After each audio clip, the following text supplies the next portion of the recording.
துரியோதனன் தன் சேனைகளை கூட்டிக் கொண்டு பாண்டவரன் உயிருடன் இருக்கிறாரா இல்லை கானகத்தில் மடிந்து விட்டாரா என்று தனது சேனாசனங்களை கூட்டிக் கொண்டு கானகம் முழுவதும் சுற்றி பார்க்கிறான் துரியோதனன். அப்படியா? அப்படி சென்ற துரியோதனன் பாண்டவர் உயிருடன் இருக்கிறார் என்று அறிந்து விட்டால் மீண்டும் 12 வனம் ஓராண்டு அச்சேதம் கழிக்க நேரிடும்.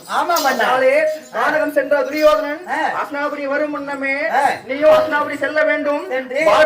பானுமதியை கண்டு சில குறிகளை உடைக்க வேண்டும். குறிகளா? உனக்கு முக்காலமும் தெரியும் அல்லவா? நன்றாக தெரியும் அண்ணா. நடப்பது நடந்து கொண்டிருப்பது நாளை நடக்க போவது இந்த முக்காலங்களையே பானுமதி இடத்தில் குறிகளாக உடைக்க வேண்டும். சரி ஆகட்டும் அண்ணா.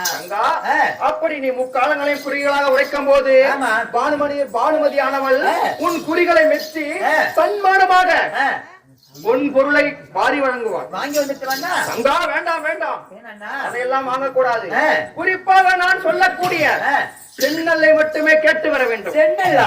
ஆமா. அப்படின்னா என்னன்னா சென்னல் எப்படிப்பட்ட சக்தி வாய்ந்தது தெரியுமா? எனக்கு என்னன்னா தெரியும். பகலிலே விளையக்கூடியது சென்னல். முப்பகையில் விளையுமா? ஆமா. எப்படி என்ன முப்பகை? எப்படி தெரியுமா? இன்று நாட்டு விட்டு நாளை பயிர் செய்து மறுநாள் அறுவடை செய்யலாம். பகலிலே விளையக்கூடிய சென்னல். சரியாகட்டும். இந்த சென்னலை பெற்று வந்து இதோ இந்த காமியா வனமானது பாலை வனமாக காட்சி அளிக்கிறது. இந்த பாலை வனத்திலே பயிரிட்டு உண்டு 27 நாட்களை கழித்தால் எதிர்காலம் ஓராண்டு அக்கியாதம் கிடைக்க ஏதுவாக இருக்கும். அப்படியாண்ணா? அஸ்னாபுரியை சென்று பானுமதியை கண்டு சில குறிகளை உரைத்துவா. ஆகட்டும் அண்ணா. இருந்தாலும் அண்ணா அஸ்திராபுரம் செல்வதென்றா 12 வனங்களை தாண்டி செல்ல வேண்டும் அல்லவா? ஒரு பெண்ணாக பிறந்த நான் கானகத்தின் வழியாக எப்படி அண்ணா தன்னன் தனிமையாக செல்ல முடியும்? வழித்துணைக்கு ஒரு ஆள் வேண்டும் அண்ணா. அஸ்னாபுரியை செல்ல வேண்டும் என்றால் 12 வனம் தாண்டி செல்ல வேண்டும். அந்த 12 வனம் தாண்டி செல்லும் வரையில் எனக்கு யார் வழிதுணை என்று கேட்கிறாய்?